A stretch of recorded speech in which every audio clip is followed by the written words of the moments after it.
Hey, happy Monday, and also the very first day of spring. I've been waiting so long for this. And by so long, I really just mean like all winter long. But the sun is shining, so we're going to make this a beautiful day. Because remember, we're in control of our own happiness and destiny. God, that's corny. It sounds anyway, but it's really true at the end of the day. So I think we need to keep that in mind. Um, Today, we are going to be talking about energy vampires. Dun, dun, dun. Well, what is an energy vampire? Well, if you don't know, then either you are just one of the few people in this world that have just managed to escape them. Good on you for that one.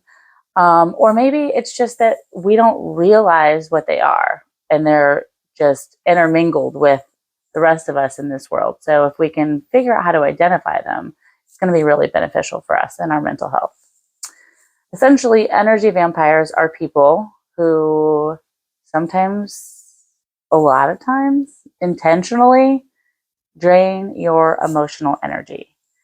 They feed on your willingness to listen and care for them, um, leaving you feeling absolutely zapped, exhausted, overwhelmed. They can be anywhere or anyone. It could be your spouse, your best friend, even your next door neighbor, someone that you work with. Learning how to identify and also respond to this toxic behavior, though, can really help you preserve your energy and protect yourself from loads of emotional and physical distress. So, how do we spot an energy vampire? Energy vampires are usually a mixture of some of the following. So, let's jump right in. Energy vampires often do not take accountability. They are typically really charismatic people. So they will suck you in before you even realize what's happening. They're crafty and they will find a way to pin their problems on other people. They never accept culpability for their role in any sort of disagreement or issue. So you're often the one that is left holding the guilt and likely also the blame. They are the type of people that are always involved in a drama of some sort. And I think we all know people like that. They're always in the middle of it and they just cannot seem to find their way out. Always in the middle of a catastrophe, flailing from target to target with their emotional and dramatic behavior. And when they've landed on you, they will fling this drama onto you in the hopes that you will absorb it and fix it and right the ship for them. Um, they are the classic one-uppers, if you've ever heard that phrase. They don't like to be outdone, and they certainly do not like to share the spotlight. So this is one of their many narcissistic tendencies. Um, they struggle to find happiness for another person. And so instead, they prefer to pull energy to feed their emotional demands. And their emotional demands are extremely high. So this is something that they're like constantly having to do to fill themselves back up again. Um, they will diminish your problems and they will play up their own. So again, they feed off of your emotional energy, right? So what if you're already sad or upset or in a bad place of your own? Your energy and your own supplies are dwindling. You may not have very much to give somebody else. And so, in order for them to drain the most energy from you, they will shift all of the attention of the discussion to themselves and they turn your dismay into their emotional buffet to just feed off of. Um, they act like a martyr. those people who just squarely place their problems on someone else's shoulders. And they take no responsibility for their contributions to their own difficulties. What they're seeking is, again, that emotional support, but in this case, to boost their self-esteem. Their self-esteem is in the toilet and they need to find a way to raise it up. And so this is one of their strategies. They will often use your own good nature against you. This is the one I get sucked into. So people who are sensitive and compassionate, like myself, are prime targets for energy vampires. And that is why I know so much about this topic, unfortunately. You offer a listening ear and you have a kind heart and you just have this endless energy. But likewise, in that way, energy vampires, again, are using your own very good nature against you, and it drains you of your own vitality. They are the type of people that love guilt trips and ultimatums. They rely on these guilt trips and ultimatums to ultimately get what they want and coerce people into doing things for them that people likely never would have done in the first place. They are very codependent people, which is a type of relationship, codependency, and that's where every action is designed to elicit a certain reaction from the other person. And it is a vicious cycle of behavior. Energy vampires rarely recognize that they're in them, these relationships, and they use these relationships, often romantic ones, to continue spinning a cycle of drama and emotional need that you just never really get out of. Energy vampires are very critical people and they like to bully people and put other people down. Again, their self-esteem is really low, right? So typically people with low self-esteem, they put other people down to help themselves rise up.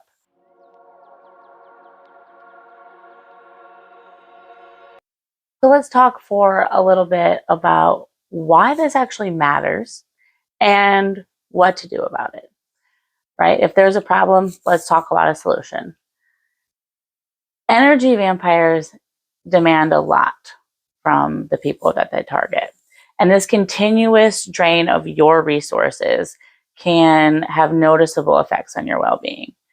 Over time, this excess stress can lead to anxiety, depression, heart disease, and so much more. That's why it is important to be able to recognize these people in your life and do what you can to work to remove them. This may involve putting up walls to protect against an energy vampire's efforts, or actually removing this person from your life entirely. So I want to give some ideas for you to consider when you are approaching someone in your life that you have identified as an energy vampire. They may not all work for everyone, but I encourage you to try them and mold them to your life and your approach as you go until you're able to feel in control and protected. Remember that when it comes to looking out for your own energy and well-being, you're not being selfish. When you are practicing good self-care, you are not being selfish. And doing so keeps you from getting overwhelmed, anxious, and even sick. So you need to understand that doing this does not make you a selfish person. And I think sometimes it's really easy for us to guilt trip ourselves into thinking that it does, but it doesn't. You need to have boundaries. And so let's talk about how to deal with these people. First and foremost, we need to be able to identify the difference between venting and dumping, because they're not the same. Everybody needs to voice frustration. now and again, right? And energy vampires are the people that are constantly dumping their frustrations, their irritations and annoyances, bad days, negative feelings, whatever the case may be, onto other people. It's really important to know the difference between that and venting. People who vent typically are able to be accountable for their role in the problems, and they're looking for a solution or a resolution, as opposed to the dumping, which is really like, think of like a really unintelligible rant. And these people don't really want a solution to the problem. They just want to just dump their problems on other people. So knowing the two is going to help you decide which route to take, because we are going to have friends who are going to need to vent, and that doesn't necessarily, label them as an energy vampire. So from there, once you have identified the energy vampires in your life, you need to set boundaries. Know what types of activities work well and which ones don't, and plan accordingly for both of those scenarios. So like maybe going out to like lunch or coffee is bearable, but inviting that individual to your house is just too much. So don't do that. Plan to meet that person in a space, set time parameters. Like, I have to be somewhere at 2:00, so I can get together for like an hour. If it's someone that you work with, maybe don't walk by their desk when you're going to the lunchroom. Like, take a different route, because walking by their desk might mean that they stop and just start talking to you. And before you know it, like, you've been talking for 20 minutes and now you're like, your lunch is halfway over and you don't even get to eat lunch. So there's just little things that you might need to alter in your day, and you might need to set some boundaries. I suggest starting small and focusing on a few areas and then expanding from there. Additionally, you're going to need to adjust your expectations. You cannot fix an energy vampire, but you can reshape your expectations about them. So this might involve shutting off your own emotional valve and not offering advice when they vent their problems to you. This may also mean that you can't use them as any type of emotional release either, because they will want to reciprocate. So you just might need to find someone else to be that person for you when you need that. Don't give them an inch, because if you give them an inch, they will take a mile every single time. So if they call or stop by or text, don't give them any room in your life. Offer an excuse. I'm too tired. I'm too busy, which might not even be an excuse. Like, that might genuinely be your scenario, and you're trying to fit them in and you're already like super busy. Or, I have plans already. I'm sorry, I have plans. Again, you can do all of this tactfully. No one's saying to be an asshole to these people. But you have your own life too, and you can't always give them that inch, because they're always going to try to take more than that. So this strategy is called the broken wing. And what happens is that they will go to another source immediately. They do not want to be around someone who doesn't have the energy to give them what they need. So when they keep being faced with excuses from you and not getting the emotional energy that they're seeking, they will ultimately look elsewhere, because they need it from somebody. And if you're not going to give it to them, they're going to have to find it from somebody else, which, I guess at the end of the day is what we want, right? Go get that from somebody else. Also, I feel bad for that person. So hopefully they're watching this video so they can learn how to avoid it and spot it from a mile away. Learn how to say no. I struggle with this one. Learn how to say no nicely. So, if they invite you over and, like, oh, I'm having this great dinner with all these people over, it might sound somewhat enticing, like, oh, a free meal and there's going to be some people there that I do like. But at the end of the day, is that worth it? Is that worth being around someone ultimately who sucks energy from you? Is a free meal worth that? I mean, I don't know. You have to decide for yourself. But I think it's easier just to say no. Life's too short. Don't even waste your time with those people. You can be a loving, compassionate person and still stick up for yourself. Like, you don't have to be a doormat. Lastly, don't be afraid to cut these people off. Do not be afraid to remove these people from your life, especially if they're not filling your cup, filling your bucket, giving you anything back in return that makes your life valuable and just worth it, that relationship with them. If this is not a two-way street, if you are in a one-way street relationship with these people, they gotta go. Now, I know this is sometimes easier said than done, right? Like, what if it's your mother-in-law or like a family member? I mean, to some degree, we do still have the ability to cut those people out of our lives. Now, it might cause some strife, but what kind of strife is already being caused by them being in your life? I mean, is it worth it? You have to weigh the pros and the cons and the potential outcome. And obviously, if you can't cut these people out, then do any of the number of things above that we talked about. But, you just have to remember that you get to make decisions about who you let into your life. And sometimes it is time to reevaluate who those people are and the nature of the relationship. So if it's someone that you cannot cut out of your life, maybe think about communicating with them in a different manner. So instead of getting on the phone with them and having a conversation where you feel like your ear is going to be hijacked, and before you know it, you've been listening to them dump on you for 45 minutes, maybe just exchange text messages, or use technology to your advantage in this case.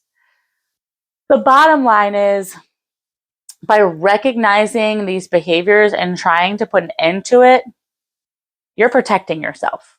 You're being proactive for your health and for your overall well-being. And this is going to impact not only you, but the people in your life who have to deal with you on a daily basis. It is a trickle-down effect when we're dealing with stress and anxiety, unpleasant people, situations that can breed into the people around us. And we don't want that ultimately. No one deserves to be mistreated. No one deserves to feel the effects that you feel from an energy vampire. It's certainly not your fault, but you can take steps towards change. Some people refuse to accept responsibility for their own emotional maturity, and that isn't your burden to bear. So I want you to think about that one. Your homework, the teacher is giving you homework. Your homework is to, when you started watching this video, who popped into your head? I think our brains just subconscious, like things just are flying around in there. There was probably a person or two, or maybe three or more in your life that you're like, oh man, I think this person could be an energy vampire. I want you to write down the names of the people who you think could be energy vampires. Go through the list of ways that we can identify these energy vampires. And then if you believe that it checks out and they are in fact an energy vampire, I want you to write how to have, like, what's your solution to the problem, right? They're the problem, but what is a problem without a solution, right? So we just listed a whole bunch of potential ideas of how to deal with these people. And I want you to say, okay, for this person, I'm going to attempt to use this strategy. For this person, I'm going to attempt to use that strategy. And I want you to think about this, maybe keep it in a safe place that you can look back to, so that when you get stuck dealing with this person, again, because you will, because they're going to come to you like they always do, you can already have a plan of attack ready for how you're going to deal with this situation and how you're going to handle this person. So wrapping up, I want to thank you all for stopping in and giving a watch. I really hope that this will help kind of weed some of that negativity out of your life that we certainly don't need. And come back next week for more conversational topics on mental health and mental health awareness. I hope you guys have a fantastic week, and until the next time.